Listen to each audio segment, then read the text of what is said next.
Consciousness.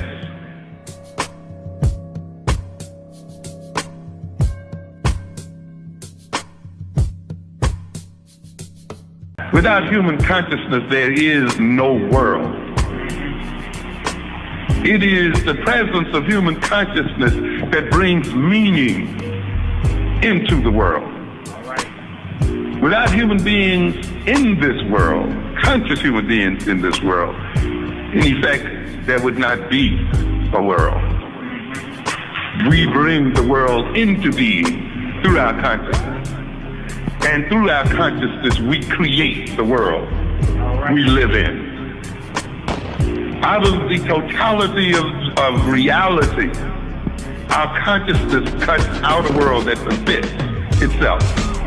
In other words, the kind of world you exist in reflects the kind of consciousness that you have. And notice if you change your consciousness or change your values and orientation, you enter into a different world. You interact with different people. People often that you didn't even know existed in the world.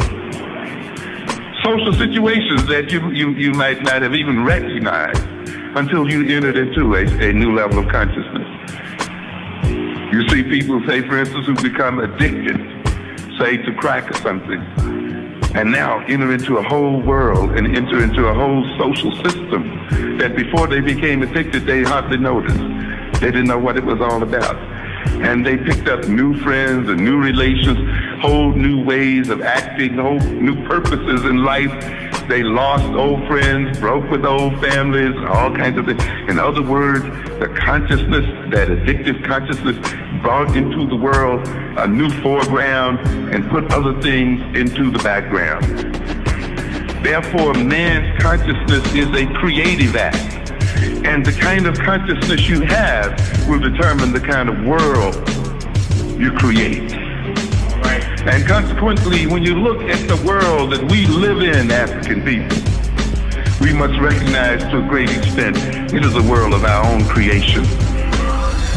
It is a world that has been generated by the type of consciousness we've been permitted to be instilled in us as a people.